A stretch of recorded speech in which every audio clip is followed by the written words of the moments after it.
seems to be in a good spot. Thanks very much. Well, defense is the other space which is in a good spot, and we've been highlighting BEL and the other allied names. Vivek is here to put the spotlight on the space once again. Vivek, over to you. Well, that's right. So, there's been a slew of orders that's been received by various companies, listed in the defense space.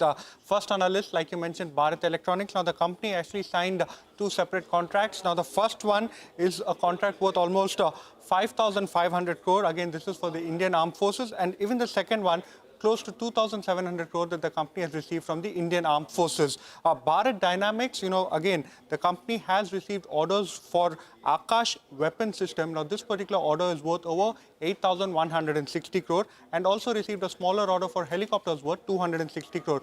With that, for Bharat Dynamics, the order book of the company has surpassed almost 24,000 crore. Now, two other, piece of information, Cochin Shipyard as well as Garden Reach Shipbuilders. In both of these order wins, the companies were declared as L1 or lowest bidder earlier, and the orders are something that has been, put up by the PIB yesterday. So, Cochin Shipyard has gone ahead and booked an order for a next generation missile vessel of over 9,800 crore. And coming to Garden Reach Shipbuilder, 3,600 crore worth of 4 offshore petrol vessels is the kind of order that they've actually gone ahead and booked. Okay, thanks a lot for that. So that's all the buzz in the defense space. But Lupin is also on our radar. Ekta is here to tell us why. Ekta. Thanks for that. Well, definitely negative news which is coming for Lupin, because the news is that they've been issued 10 observations for their Pithampur 2 unit, which was inspected by the US drug regulator from the 21st to the 29th of March. The plant, remember, I'll just give you a little bit of a brief. It was inspected in January of 2019 as well, and it was at that point in time issued 6 observations.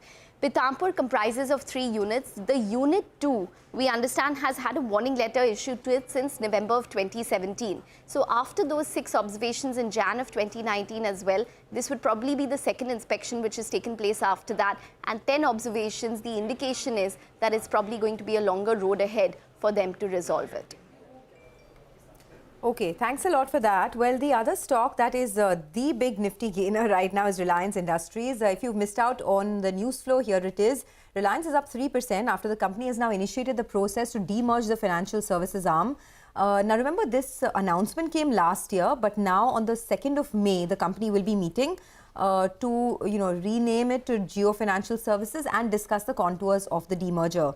After the demerger, the shares of Jio Financial Services will be listed both on NSE and BSE. If you are a shareholder, 1 share in the new demerged entity will come to you for every share of Reliance Industries that you currently hold. Now, the business is doing pretty well. So, the financial services business had a revenue of around 1,530 crores and an asset base of over 27,000 crores.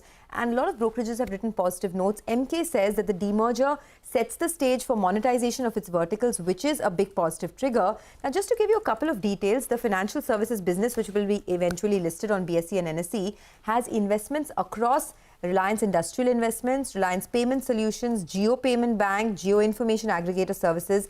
And the important part is that the contingent liabilities will not be transferred. Currently, these businesses have contingent liabilities in excess of 1,900 crores, but that will not be transferred once the demerger takes place. There's also a lot of key personnel that they have appointed. KV Kamath is on the board as an independent and non-executive chairman, and Hitesh Sethia is the CEO and MD of Reliance Jio Financial Services. So, of course, standard disclaimer, Network 18 and TV 18, the channels that you're watching are owned and operated by Reliance Industries, but the stock is the biggest gainer in trade today. Let's slip into a quick break. On the other side, our special segment, Lata will connect with a whole host of experts to talk about what we can expect from the RBI next week. On the 6th of April is when the MPC meets. More on that in a bit.